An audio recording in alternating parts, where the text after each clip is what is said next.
ಶ್ರೀಮದ್ ಭಾಗವತಂ ಮೊದಲನೇ ಸ್ಕಂದ 4ನೇ ಅಧ್ಯಾಯ 11 ಮತ್ತೆ 12ನೇ ಶ್ಲೋಕ.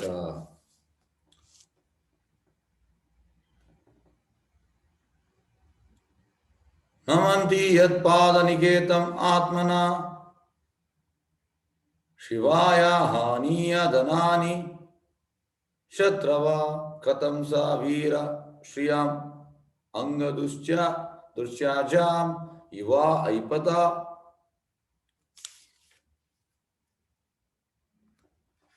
ಉತ್ಸ್ರಾಷ್ಟಂ ಅಹೋ ಸಹ ಅಶುಭಿ.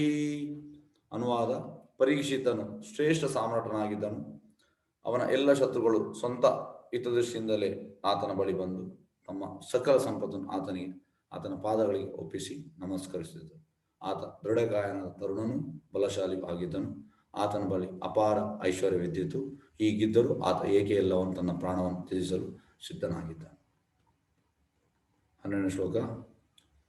ಶಿವಾಯ ಲೋಕಸ್ಯ ಭವಾಯ ಭೂತಯೇ ಯೇ ಉತ್ತಮ ಶ್ಲೋಕ ಪರಾಯಣ ಜನ ಜೀವಂತಿ ನ ಆತ್ಮಾರ್ಥಂ ಅಸೌ ಪರ್ ಆಶ್ರಯಂ ಮುಮೋಚ ನಿರ್ವಿದ್ಯ ಕೃತ ಕಲೇವರಂ. ಅನುವಾದ: ಪರಮಪುರುಷನಿಗೆ ತಮ್ಮನ್ನು ಅರ್ಪಿಸಿಕೊಂಡವರು ಇತರ ಕಲ್ಯಾಣಾಭಿವೃದ್ಧಿ ಹಾಗೂ ಸಂತೋಷವಾಗಿ ಮಾತ್ರ ಜೀವಿಸುತ್ತಾರೆ. ಯಾವ ರೀತಿಯ ಸ್ವಾರ್ಥ ಸುಖದ ಬಯಕೆಯೂ ಅವರಿಗಿರುವುದಿಲ್ಲ. ಪರೀಕ್ಷಿತ್ ಮಹಾರಾಜನು ಎಲ್ಲ ಬಗೆಯ ಐಕ ಭೋಗಗಳನ್ನು ದೂರನಾಗಿದ್ದರು. ಇತರರಿಗೆ ಆಶ್ರಯವಾಗಿದ್ದು ತನ್ನ ಮರ್ತ್ಯ ದೇಹವನ್ನು ಬಿಡಲು ಆತನಿಗೆ ಹೇಗೆ ಸಾಧ್ಯವಾಯಿತು? ಎಸ್, ಈಗ ಫಸ್ಟ್ ಶ್ಲೋಕ. ಪರೀಕ್ಷಿತನು ಶ್ರೇಷ್ಠ ಸಾಮ್ರಾಟನಾಗಿದ್ದನು, ಅದರಲ್ಲಿ ಡೌಟ್ ಇಲ್ಲ. ನೋಡಿ, ಈಗ ರಾಜ ಅನ್ನೋದು ಎಲ್ಲ ಪ್ರಜೆ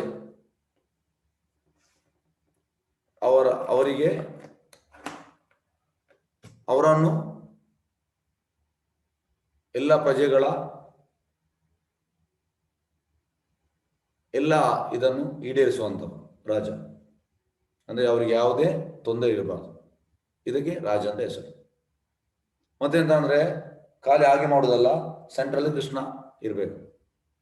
ಈಗ ಪರೀಕ್ಷಿತ್ ಮಹಾರಾಜ್ ರಾಜ ಋಷಿ, ಕೃಷ್ಣನನ್ನು ಸೆಂಟ್ರಲ್ಲಿ ಇಟ್ಕೊಂಡು ಹಾಗೆ ಮಾಡುವಂಥದ್ದು.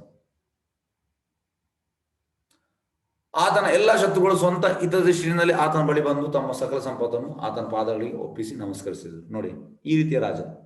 ಶತ್ರುಗಳೆಲ್ಲ ಅವನಿಗೆ ಬಂದು ಎಲ್ಲ ಸಂಪತ್ತು ಕೊಡ್ತಾ ಇದ್ರು. ರಾಜ್ಯ ಸ್ಟ್ರಾಂಗ್ ಇದ್ರೆ ಈ ರೀತಿ ಆಗ್ತದೆ, ವೀಕ್ ಇದ್ರೆ ಆಗುದಿಲ್ಲ. ಆತ ದೃಢಕಾಯನಾದ ತರುಣನು, ಬಲಶಾಲಿಯೂ ಆಗಿದ್ದ. ತುಂಬಾ ಯಂಗ್. ಈಗ ಹೆಚ್ಚಾಗಿ ಈ ಹೆಚ್ಚಿನವರು ಹೇಳುವಂಥದ್ದು, ನಾವು ಯಂಗ್ ಇದ್ದೇವೆ. ಈಗ ನೋಡಿ, ನಮ್ಮ ಕೃಷ್ಣ ಪ್ರಜ್ಞೆಯಲ್ಲಿ ಹೆಚ್ಚಿನವರು ನಾವು ಯಂಗ್ ಪ್ರಾಯದಲ್ಲಿ ಸೇರುವಂಥದ್ದು. ಪ್ರೀಚರ್ಸ್ ಹೆಚ್ಚಿನವರು ಹೇಳುವಂಥದ್ದು, ನೀವು ಯಂಗ್ ಪ್ರಾಯದಲ್ಲಿ ಕೃಷ್ಣ ಪ್ರಜ್ಞೆ ಇದು ಅಂದ್ರೆ ಕೆಲಸ ಮಾಡಬೇಕು, ನೀವು ಬೇರೆ ರೀತಿಯ ಅಂದ್ರೆ ಕೃಷ್ಣ ಪ್ರಜ್ಞೆ ಮಾಡಬಾರ್ದಂತ. ಕೃಷ್ಣ ಪ್ರಜ್ಞೆ ಮತ್ತೆ ಮಾಡ್ಬೇಕಂದ್ರೆ 70 ಆಗುವಾಗ, ಸಾಯುವ ಟೈಮಲ್ಲಿ ಈ ರೀತಿ ಹೇಳ್ತಾರೆ ಜನರು. ಆದ್ರೆ ಇಲ್ಲಿ ಇವ ತರುಣನಾಗಿದ್ದ, ತುಂಬ ಬಲಶಾಲಿ, ಯಂಗ್ ಏಜ್. ಯಾರು? ಪರೀಕ್ಷಿತ್ ಮಹಾರಾಜ್. ಆತನ ಬಳಿ ಅಪಾರ ಐಶ್ವರ್ಯವಿದ್ದಿತ್ತು. ಈಗ ಯಂಗ್ ಏಜ್ ಅಲ್ಲಿ ತುಂಬಾ ಐಶ್ವರ್ಯ ಇದ್ರೆ ನಾವು ಎಂತ ಮಾಡ್ತೇವೆ? ನಮಗೆ ಅದನ್ನು ಬಿಟ್ಟು ಬರ್ಲಿಕ್ಕೆ ಆಗುದಿಲ್ಲ, ಸ್ವಲ್ಪ ಕೂಡ ಆಗುದಿಲ್ಲ, ನಮಗೆ ತುಂಬಾ ಕಷ್ಟ ಆಗ್ತದೆ. ಆದ್ರೆ ಇವನು ತುಂಬಾ ಐಶ್ವರ್ಯ ಕೂಡ ಇತ್ತು. ಹೀಗಿದ್ರು ಆತ ಏಕೆ ಎಲ್ಲವನ್ನು ತನ್ನ ಪ್ರಾಣವನ್ನು ತ್ಯಜಿಸಲು ಸಿದ್ಧನಾದನು? ಇದು ಕ್ವಶನ್. ಹೆಚ್ಚಿನವರು ಯಂಗ್ ಇದ್ದು ತುಂಬಾ ಅಂತಸ್ತೆಲ್ಲ ಇದ್ರೆ ಅವ್ರು ಕೃಷ್ಣ ಪ್ರಜ್ಞೆ ಬಂದ್ರೆ ಎಂತ ಹೇಳ್ತಾರೆ? ಅವನಿಗೆ ಬೇರೆ ಕೆಲಸ ಇಲ್ಲ, ಅವ ಮೂರ್ಖ ಅಂತ ಹೇಳ್ತಾರೆ. ಇಲ್ಲಿ ಇವ ಕೂಡ ಕೃಷ್ಣ ಪ್ರಜ್ಞೆಯಲ್ಲಿ ಇದ್ದ, ಆದ್ರೆ ಅವನ 7 ದಿವಸದಲ್ಲಿ ಸಾಯ್ಲಿಕ್ಕೆ ಅಂತ ಹೊರಟ. ಹಾಗಾಗಿ ಬಂದ ಎಲ್ಲವನ್ನು ಬಿಟ್ಟು ಅದು ಹೇಗೆ ಸಾಧ್ಯವಾಯಿತು ಅಂತ ಇಲ್ಲಿ ಪ್ರಶ್ನೆ. ಹೀಗಿದ್ದರೂ ಆತ ಹೇಗೆ ಎಲ್ಲವನ್ನು ತನ್ನ ಪ್ರಾಣವನ್ನು ತ್ಯಜಿಸಲು ಸಿದ್ಧನಾದನು? ಈ ಹಣವೇ ಮೇನ್ ಅಲ್ಲ, ದಯವಿಟ್ಟು ತಿಳ್ಕೊಳ್ಳಿ. ಕೃಷ್ಣ ಪ್ರಜ್ಞೆ ಮೇನ್. ಭಾವಾರ್ಥ ಬಯಸಿ ಭಕ್ತಿ ಸ್ವಾಮಿ ಶಿಲಪ್ರಭುಪಾದ ಕಿ ಜೈ. ಆತನ ಜೀವನದಲ್ಲಿ ಅಹಿತವಾದದ್ದು ಯಾವುದೂ ಇರಲಿಲ್ಲ. ಎಲ್ಲವೂ ಹಿತವಾದದ್ದು. ನಮ್ಮ ಜೀವನದಲ್ಲಿ ಅಹಿತವಾದದ್ದು ಒಂದಕ್ಕೆರಡೆಗೆ. ಇವತ್ತು ಸುಖ ಅಂದ್ರೆ ಬೆಳಿಗ್ಗೆ ಸುಖ ಇರ್ತದೆ, ಒಂದು ಗಂಟೆ ಬಿಟ್ಟು ದುಃಖ ಬರ್ತದೆ. ಹೇಗೆ ದುಃಖ ಬರುವಂಥದ್ದು? ಎಂಥದ್ದು ರೋಗ ಬಂದ್ರೆ ಇಮಿಡಿಯೇಟ್ ನಮ್ಗೆ ದುಃಖ ಬರ್ತದೆ. ಶರೀರ ರೋಗ ನಮ್ಗಿಂತ ಆಗುದಿಲ್ಲ. ಮತ್ತೆ ಯಾರಾದ್ರೂ ಎಂತಾದ್ರು ಕ್ಲೋಸ್ ಒನ್ ಎಂಥದ್ರಲ್ಲಿ ಆಕ್ಸಿಡೆಂಟ್ ಆಯ್ತು ಅಂತ ಹೇಳಿದ್ರೆ ಫುಲ್ ನಾವು ಅಪ್ಸೆಟ್ ಆಗ್ತೇವೆ. ಯಾಕಂದ್ರೆ ನಾವು ಆತ್ಮದ ನೆಲೆಯಲ್ಲಿಲ್ಲ, ನಾವು ದೇಹದ ನೆಲೆಯಲ್ಲಿದ್ದೇವೆ. ಆತ ತರುಣನಾಗಿದ್ದ. ತುಂಬಾ ಹೆಂಗಾಗಿದ್ದ, ಅಧಿಕಾರ ಹಾಗೂ ಸಂಪತ್ತನ್ನು ಸಂತೋಷವಾಗಿ ಅನುಭವಿಸಬಲ್ಲವನಾಗಿದ್ದ. ನೋಡಿ, ಹೆಚ್ಚಿನವರು ಹೇಳುವಂಥದ್ದು ಈ ನಾವು ಅನುಭವಿಸ್ಬೇಕಂತ ಸಂತೋಷ, ಈ ಹೆಂಗಿರುವಾಗ ಒಳ್ಳೆ ಅನುಭವಿಸ್ಬೇಕು, ಹಾಗೆ ಇವಾಗ ಅನುಭವಿಸೋನಾಗಿದ್ದ. ಹೀಗಾಗಿ ಆತ ಕ್ರಿಯಾಶೀಲ ಬದುಕಿನಿಂದ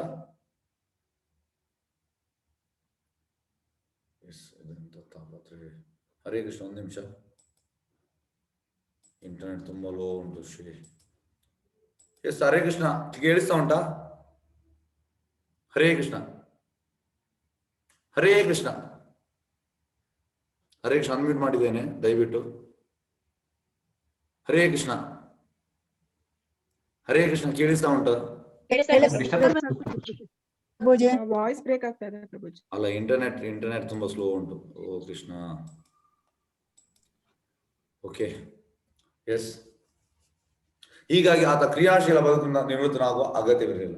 ಹೆಚ್ಚಿನ ಹೇಳುವಂಥದ್ದು ಎಲ್ಲ ಇದ್ದಿರುವಾಗ ನಾವು ಇದನ್ನು ಬಿಡುವಂತ ಅಗತ್ಯ ಇಲ್ಲ. ಈಗ ನಾವು ಮಕ್ಕಳಿಗೆ ಕೂಡ ಕಲಿಸುವುದೆಂತ, ಮಕ್ಕಳಿಗೆ ಎಸ್ ನೀನು ಒಳ್ಳೆ ಕಲಿಬೇಕು, ಒಳ್ಳೆ ಮತ್ತೆ ಇಂದ್ರಿಯ ಭೋಗ ಮಾಡಬೇಕು, ಎಲ್ಲ ತಂದೆ ಕಲಿಸುವುದಿದೆ.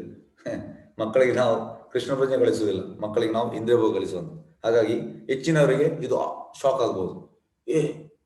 ಪರೀಕ್ಷಿತ್ ಮಾರ್ಕ್ ಹೆಂಗೆ ಎಲ್ಲ ಸಂಪತ್ತೆಲ್ಲ ಬಿಡ್ತಾ ಇದ್ದಾನೆ, ಯಾಕೆ ಬಿಡ್ತಾ ಇದ್ದಾನೆ, ಅವನಿಗೆ ಹುಚ್ಚು ಅಂದ್ರೆ ಕಲಿಯುಗದಲ್ಲಿ ಇದು ಮಾಡಿದ್ರೆ ಈಗ ಎಲ್ಲರೂ ಹೇಳ್ತಾರೆ ಅವನಿಗೆ ಬೇರೆ ಕೆಲಸ, ಹುಚ್ಚ ಮಾಯ, ಹುಚ್ಚ ಹುಚ್ಚ. ಕೃಷ್ಣ ಪ್ರಜ್ಞೆಗೆ ಹೋದ, ಎಂತ ಕೃಷ್ಣ ಪ್ರಜ್ಞೆ, ಎಂತ ಸಿಗ್ತದೆ, ಈ ರೀತಿ ಹೇಳ್ತಾರೆ. ಅಗತ್ಯವಿರಲಿಲ್ಲ. ಶತ್ರುರಾಜರ ಆತನ ಬಳಿ ಬಂದು ತನ್ನ ಇದಕ್ಕೋಸ್ಕರ ಸಂಪತ್ತನ್ನೆಲ್ಲವನ್ನು ಸಮರ್ಪಿಸಿದ್ದರು. ಎಲ್ಲ ಶತ್ರುರಾಜರು ಬಂದವರಿಗೆ ಕಾಲ್ನಡಿಗೆ ಕೊಡ್ತಾ ಇದ್ರು.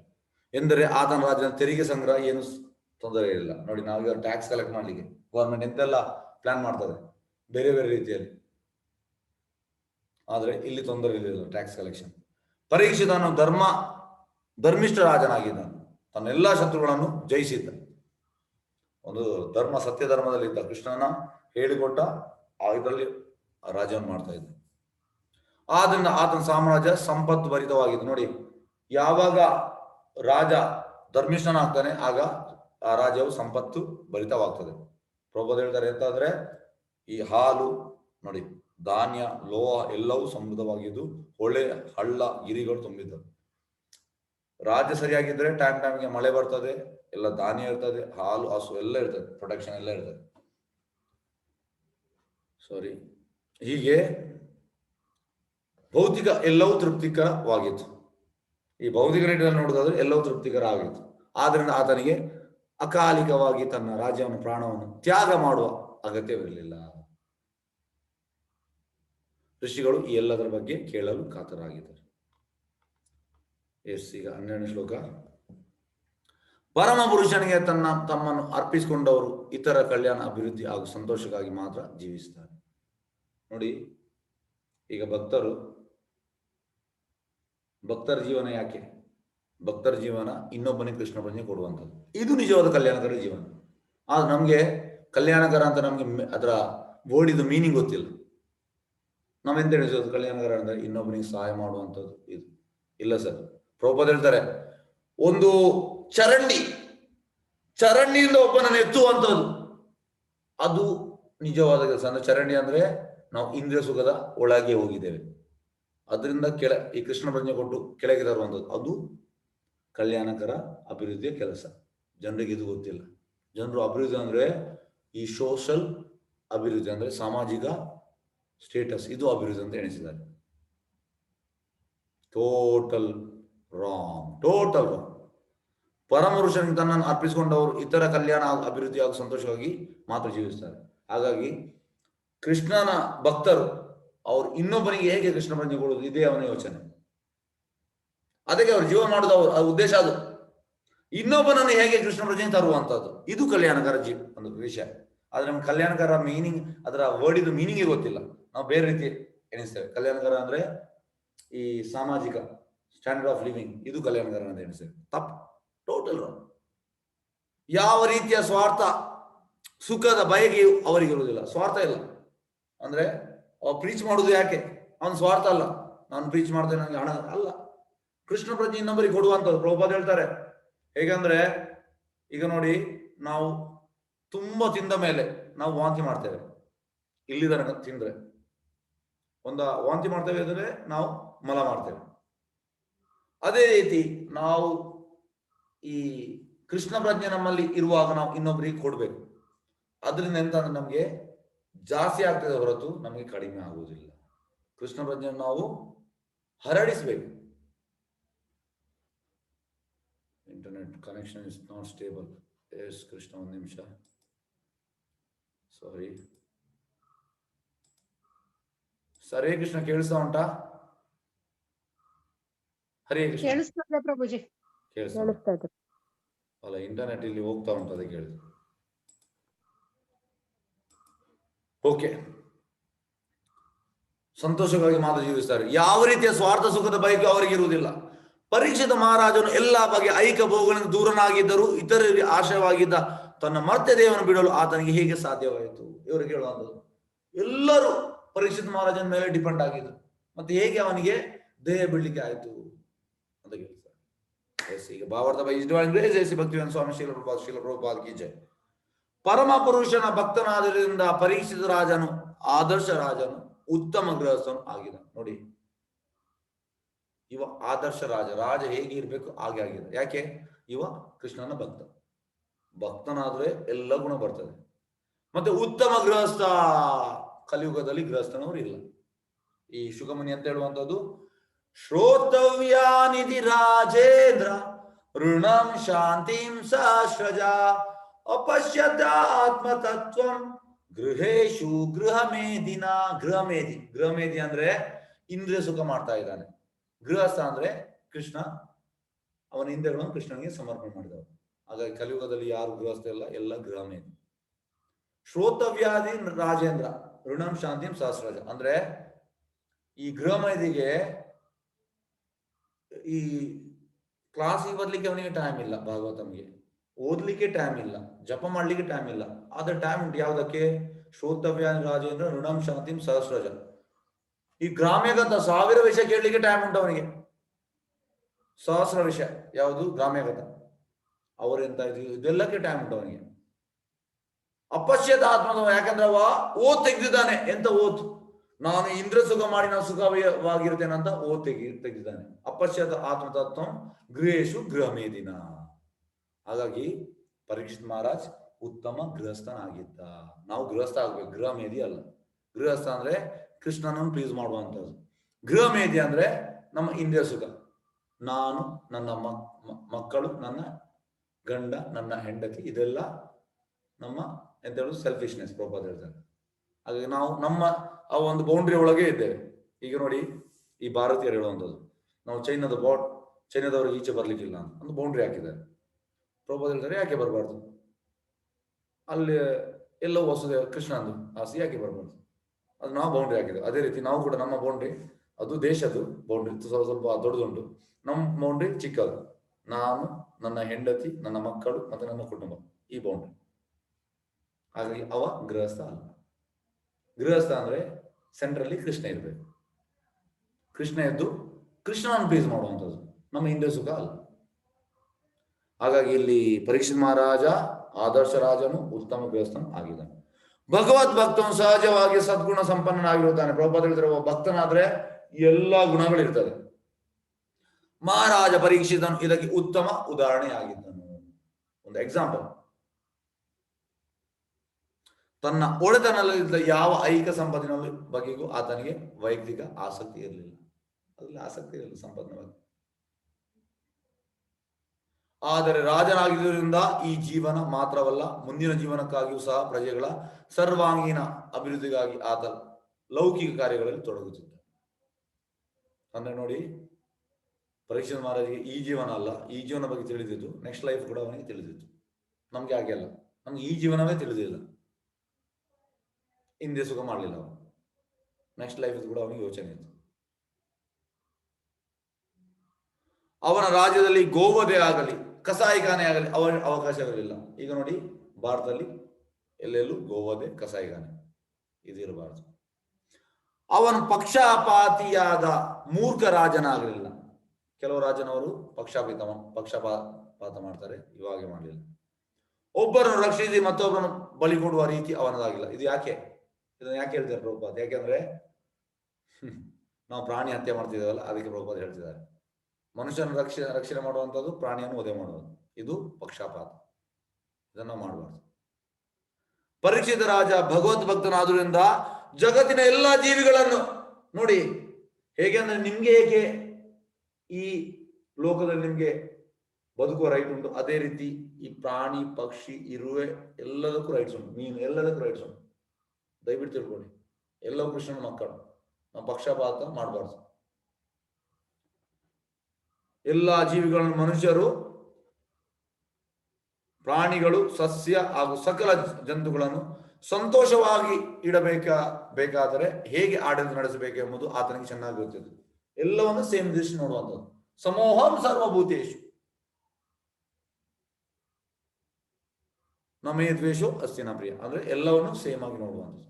ಆತನಿಗೆ ಯಾವುದೇ ಬಗೆಯ ಸ್ವಾರ್ಥವಿರಲಿಲ್ಲ, ಆದ್ರೆ ನಮ್ಗೆ ಸ್ವಾರ್ಥ ಉಂಟು. ಪ್ರಭುಪಾದ ಹೇಳ್ತಾರೆ, ಫಸ್ಟಿಗೆ ಸ್ವಾರ್ಥ ಅಂತ ನಾನು ಎನ್ನುವುದು ಸ್ವಾರ್ಥ, ಮತ್ತೆ ನನ್ನ ಮಗು, ಮತ್ತೆ ನನ್ನ ಹೆಂಡತಿ ಗಂಡ, ಇದು ನಮ್ಮ ಸ್ವಾರ್ಥ.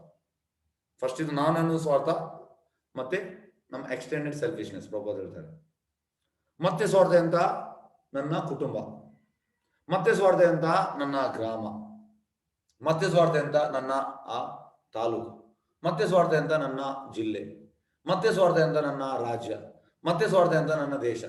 ಪ್ರಭುಪಾದ ಹೇಳ್ತಾರೆ, ಫಸ್ಟಿಗೆ ನಾನು ಅನ್ನೋದು ಸ್ವಾರ್ಥ, ಮತ್ತೆ ಉಳಿದದೆಲ್ಲ ಎಕ್ಸ್ಟೆಂಡೆಡ್ ಸೆಲ್ಫಿಶ್ನೆಸ್, ಅದು ಎಕ್ಸ್ಟೆಂಡ್ ಆಗುವ ಸ್ವಾರ್ಥ, ಎಕ್ಸ್ಟೆಂಡ್ ಆಗುವಂಥದ್ದು. ಹಾಗಾಗಿ ವಿಸ್ತಾರವಾಗಿರ್ತದೆ ನೋಡಿ, ಈ ಸ್ವಾರ್ಥ ವಿಸ್ತಾರವಾಗುವಂಥದ್ದು. ಆತನಿಗೆ ಯಾವುದೇ ಬಗ್ಗೆ ಸ್ವಾರ್ಥ ಇಲ್ಲ. ಸ್ವಾರ್ಥವು ಆತ್ಮ ಕೇಂದ್ರಿತ ಅಥವಾ ಅದರ ವಿಸ್ತಾರವಾಗಿರುತ್ತದೆ, ಎಲ್ಲವೂ ವಿಸ್ತಾರ. ಆತನಿಗೆ ಇವೆರಡು ಇರಲಿಲ್ಲ, ಅವನ ಸ್ವಾರ್ಥ ಕೂಡ ಇರಲಿಲ್ಲ, ಎಕ್ಸ್ಟೆಂಡೆಡ್ ಸ್ವಾರ್ಥ ಕೂಡ ಇರಲಿಲ್ಲ, ವಿಸ್ತಾರವಾದ ಸ್ವಾರ್ಥ ಇರಲಿಲ್ಲ. ಪರಮ ಸತ್ಯನಾದ ಪರಮ ಪುರುಷನನ್ನು ತೃಪ್ತಿಪಡಿಸುವುದೇ ಆತನ ಆಸಕ್ತಿ ಆಗ್ತದೆ. ಅಂದ್ರೆ